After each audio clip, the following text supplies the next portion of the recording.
Olá, bem-vindos ao Café com Propósito, o seu momento para se conectar com assuntos relevantes e também histórias inspiradoras. Aqui, a gente acredita que uma conversa com propósito nos inspira e nos leva a muito aprendizado. Hoje, eu tenho uma convidada especial que vai falar para nós sobre um assunto principal, uma das perguntas que eu venho recebendo nos últimos meses, que são as vacinas da meningite. Ela tem prioridade para falar sobre o assunto e ela é médica, infectologista, mamãe da Marina e do Pedro, doutora Gabriela Gering. Seja bem-vinda. Obrigada, Lulu. Obrigada pelo convite. Eu que agradeço por aceitar o convite, Gabi, e trazer esse assunto que está super em voga, né? Mas antes da gente se aprofundar no assunto, quero te perguntar: quando a Gabi decidiu tornar-se a doutora Gabi e por que infectologia? Eu não tenho nenhum familiar médico na minha família, nada, nem conhecia essa profissão. Eu lembro na época do colégio, eu tinha um professor de biologia que era Uhum. ginecologista obstetra, e ele saía para fazer partos e tal, mas eu não tinha nenhum contato com essa profissão. E foi numa feira de profissão, você vê como as feiras de profissões são importantes, né? A feira de Bacana. profissão que eu estava no segundo colegial, que tinha um pediatra e mais algum outro especialista que eu não lembro o que que é.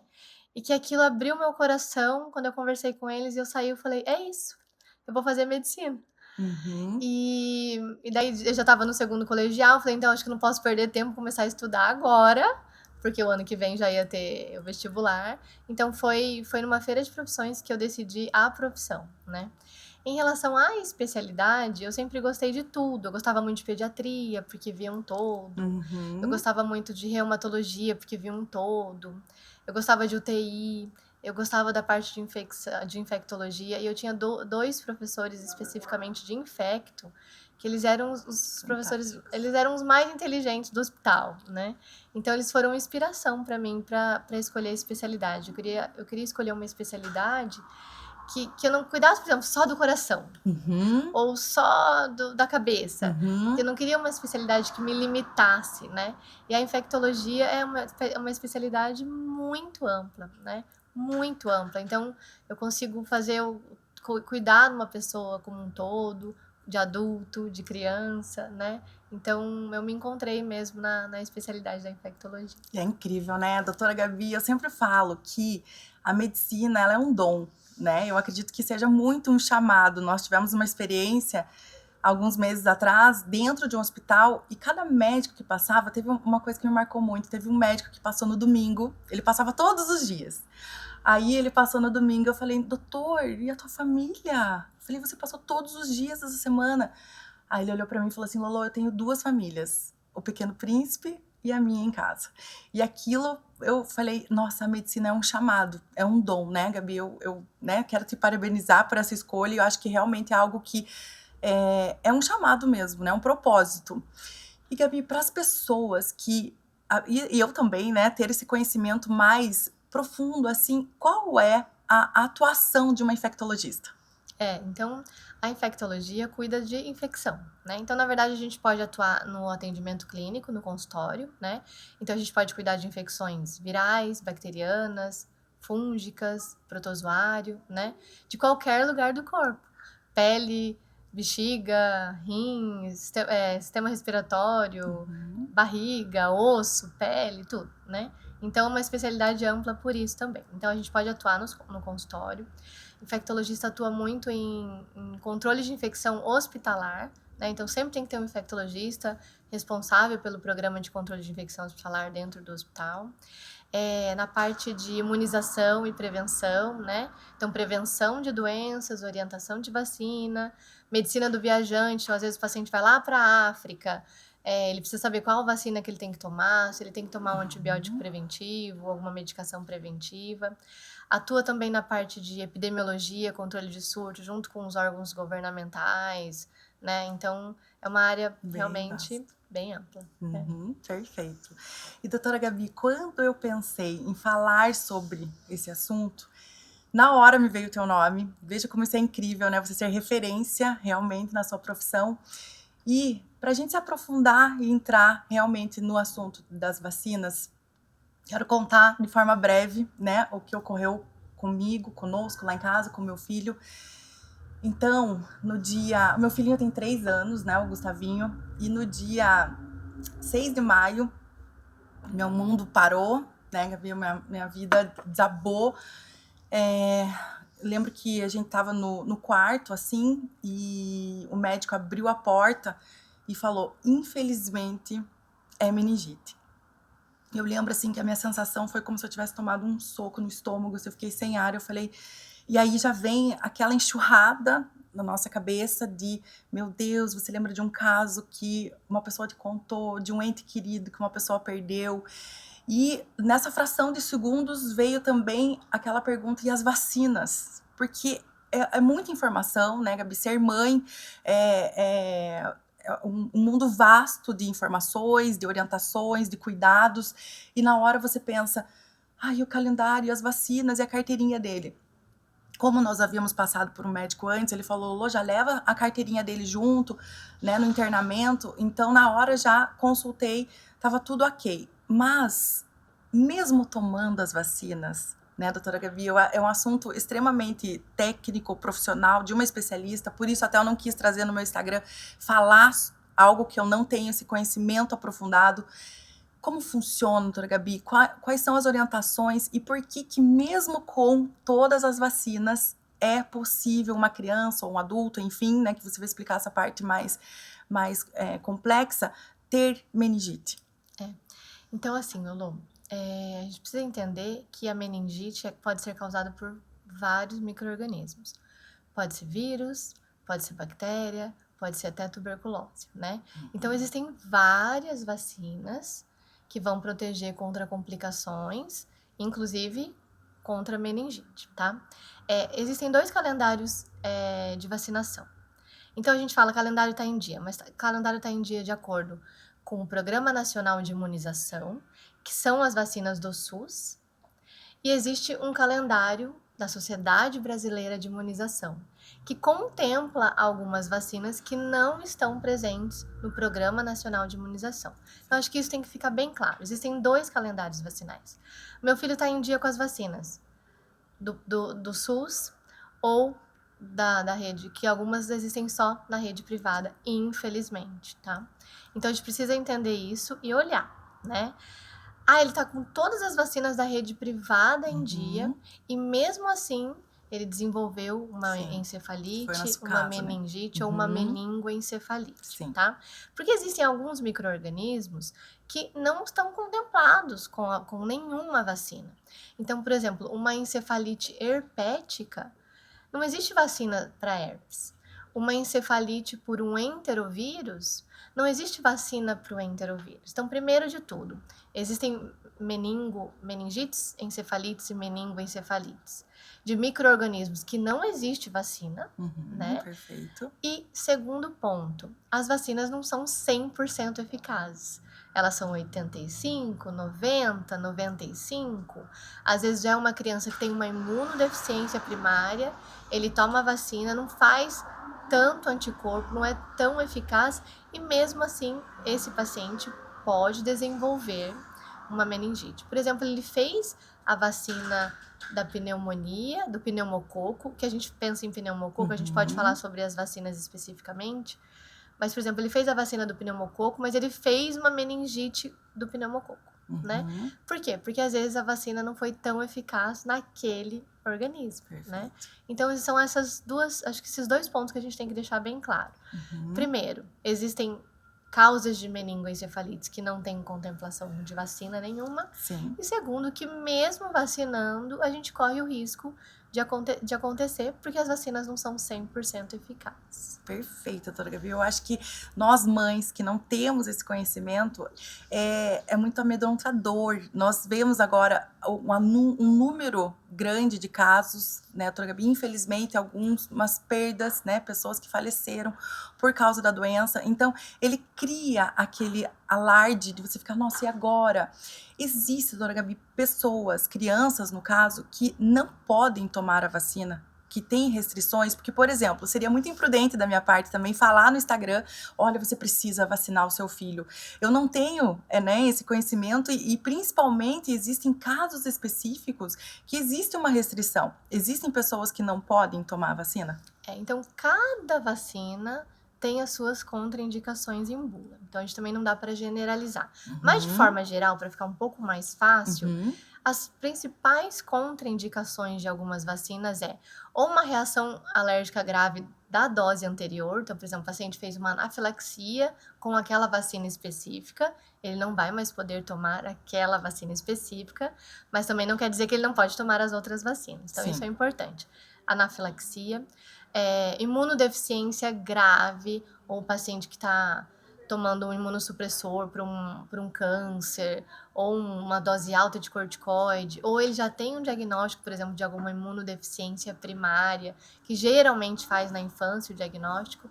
Então, isso são as contraindicações, basicamente, geral das vacinas. Mas, claro, cada vacina tem as suas contraindicações em bula. Perfeito.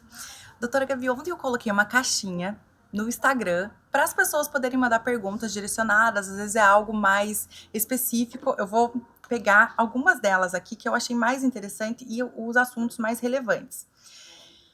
Existe, a vacina reduz o risco de adquirir a doença, sim, e diminui a gravidade? Exatamente. Então, essa é a ideia das vacinas, são as ideias das vacinas. É prevenir doença, mas se caso o paciente ficar doente, ele prevenir complicações. Então, com certeza, na grande maioria das vezes, o paciente que faz complicação grave por determinada doença, por determinada bactéria ou por determinado vírus, é aquele paciente que não foi vacinado. Perfeito. E, doutora Gabi, são várias vacinas da meningite, né? A meningo B, a CWY. Você consegue fazer um compilado de, por exemplo, no caso do Gustavinho, né? Existiu todo um diagnóstico. Nós ainda estamos finalizando alguns exames para a gente ter esse fechamento do diagnóstico, mas o dele foi diagnosticado como uma meningite herpética, que foi o caso que você falou, doutor, que mesmo que ele tenha tomado todas as vacinas, o vírus da herpes não tem essa segurança perante as vacinas, né? E você consegue fazer, doutor, um compilado dessas vacinas? Por exemplo, algumas pessoas me mandaram, Lolo, meu filho tomou a B, mas não tomou a CWY. Eu preciso dessa também? Então vamos lá. Pensando em meningite de forma geral. A primeira vacina que a gente toma, que toma lá nos primeiros dias de vida, que protege contra a meningite, é a BCG, porque existe a meningite por tuberculose, primeiro. Pensando nas meningites virais, então existem vacinas, quando a gente pode pegar o vírus e esse vírus desenvolver uma encefalite, ou uma meningoencefalite, ou uma meningite, né? Então, das vacinas protegendo contra meningites virais, são várias. Então, das meningites virais, existem 7 principais vacinas: Covid, influenza, poliomielite, cachumba, rubéola, sarampo e varicela, tá? Então, todas essas doenças virais podem evoluir com complicações de meningite, tá? E agora, porque a gente fala, todo mundo fica falando meningite, a gente só pensa em meningococo, né? Então, existem a inflamação das meninges, né? A inflamação do tecido cerebral, encefalite, meningite, e são causadas por vários micro-organismos. Então, quando a gente fala meningite, a gente pode generalizar, calma, do que a gente está falando, né? Perfeito. Meningite por tuberculose, meningite por vírus ou meningite por bactéria. Claro que as meningites por bactéria, por exemplo, ou por tuberculose, são muito mais graves. Então, quando a gente vê lá na TV, no jornal, tantos casos de meningite em Ponta Grossa, tantos óbitos. Calma, meningite vai ter lá. Meningite viral, meningite bacteriana, meningite não classificada. Todo líquor que tem uma alteraçãozinha, ele entra como meningite, tá? Então, a gente precisa ter cuidado com o que a gente vai falar e até os dados que a gente vai passar na internet, né? E daí agora pensando em meningite bacteriana, tá? Existem vacinas que são mais completas na rede privada. Não tem como a gente dizer que não, tá? Então, por exemplo, a meningite causada pelo meningococo B, É uma meningite muito grave, que vai a óbito muito rápido.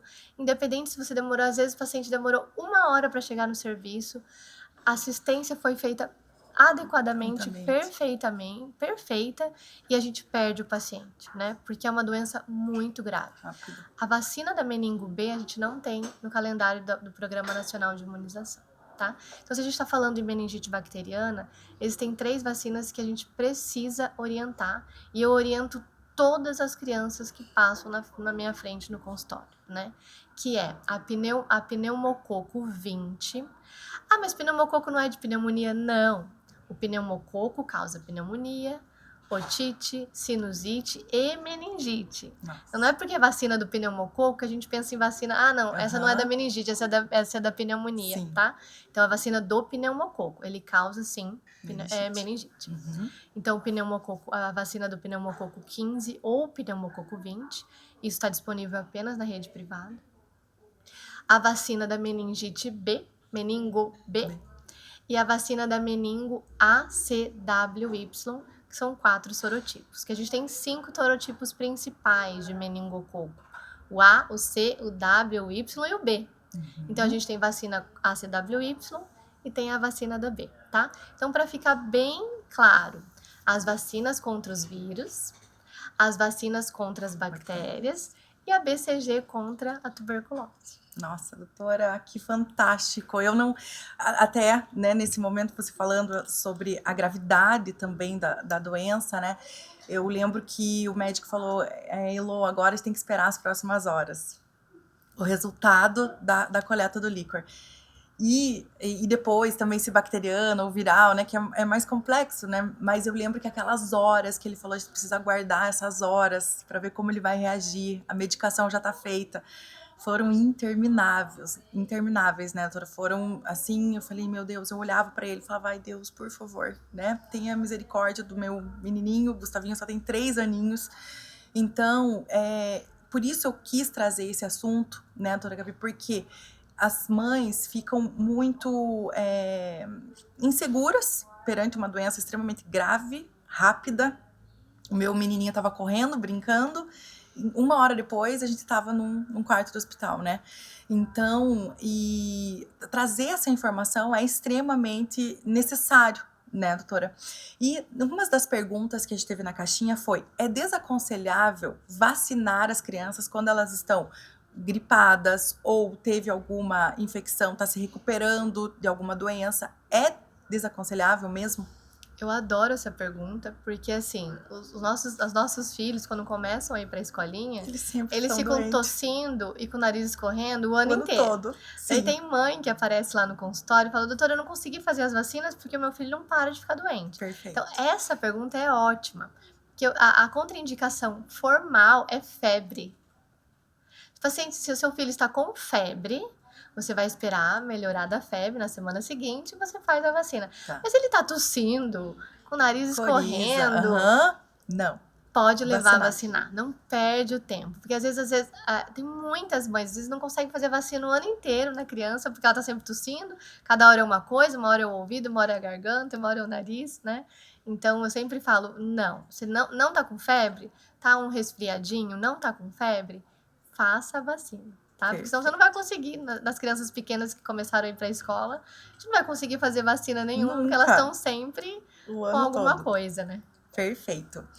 Doutora Gabi, eu queria te agradecer, né? Quero te agradecer por estar aqui comigo, por trazer esse assunto tão relevante que são as vacinas. De forma geral, hoje a gente entrou num assunto mais específico, as vacinas da meningite. Espero que, e tenho certeza que tenha ajudado os pais, as mães em casa a ter esse conhecimento, doutora, a poder ficar também mais tranquilo, consultar a carteirinha das crianças. Queria te perguntar se você quiser deixar uma mensagem final, as mães, principalmente que estão nos assistindo, que foi o maior público que mandou ali na caixinha de perguntas. Bom, então, para as mamães, né, o meu maior público também é mamãe, né, de criança, então eu gosto bastante de falar de vacina, de cuidado com os filhos, né, acho que a gente precisa fazer a nossa parte, né, cuidar da saúde das nossas crianças, e vacina é aquele clichê, vacina é um ato de amor, é um ato de amor, né, então a gente não pede um presente de Natal, pede a vaquinha da família para fazer a meningo B na rede privada. Perfeito. Eu sempre falo isso. Do chá de bebê das crianças, pede lá a vacina do vírus sincicial respiratório de presente, né? Então, esse é o maior ato de amor que você pode dar para suas crianças. Então, para a gente, pensando em prevenção, vacinação e cuidar da imunidade. Então, caprichar na alimentação, né? Evitar, se a criança está doente, evitar em exposição para outras, levar esse vírus ou essa bactéria para outras crianças, evitar ambientes muito fechados, mal ventilados, que facilitam a transmissão dos micro-organismos, né? Mas assim, precisamos caprichar nas vacinas dos nossos filhos. Perfeito. Doutora Gabi, muito obrigada mesmo. Foi um assunto assim leve, é um assunto denso, mas a gente transforma num bate-papo leve, né, para poder realmente levar esse conhecimento. Então, hoje foi o nosso primeiro episódio do Café com Propósito. Foi um prazer ter a doutora Gabi hoje conosco e até mais.